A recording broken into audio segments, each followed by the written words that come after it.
Hello guys, tutorial na naman tayo.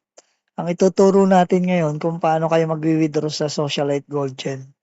So, para sa mga hindi pa nakakaalam, syempre pupunta muna kayo dun sa inyong dashboard sa Socialite Gold Gen. Type nyo lang uli, socialitegoldgen.com. So, pagka na-type nyo na yan, enter nyo or i-click. So, lalabas na naman itong pinaka-front page ng Socialite Gold Gen. Tapos, itong may kulay orange, para may bilog, get started now, i-click nyo lang. Pag na-click nyo na yan, ito yung lalabas.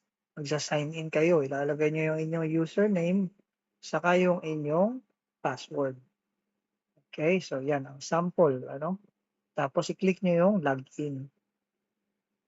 Pagkatapos, yan yung lalabas. Click nyo lang yung pindutin nyo yung okay dyan. And then, next na lalabas dyan yung Socialite Network account. Yun, yung nasa baba, click nyo lang yung go to my dashboard. So, pagka na-click nyo yan, ito na ulit yung lalabas, yung main dashboard nyo. At punta uli kayo dun sa taas, di ba may tatlong parang guhit dun. Pag kinlik nyo kasi yun, syempre lalabas yung menu. So, pagka yan ay lumabas, wait lang po ayan, so ito po, pipili kayo dyan. So, kung magwi-withdraw tayo, click nyo yung withdrawal.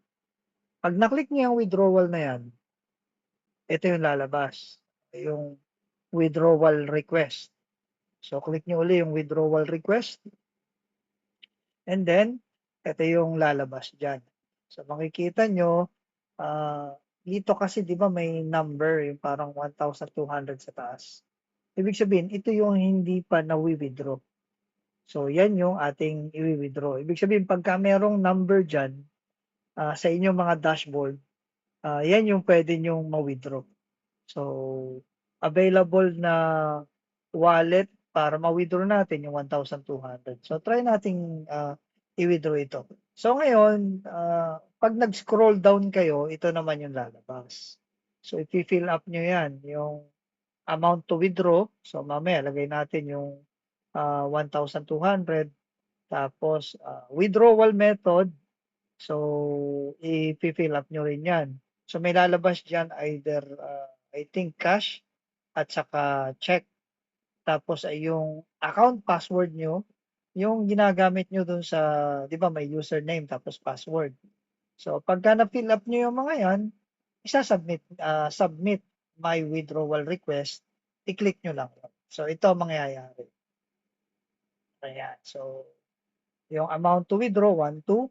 Tapos yun, sabi ko yung, ito pala, bank deposit pala yun, nakalagay doon. Okay, so i-deposit sa bangko natin.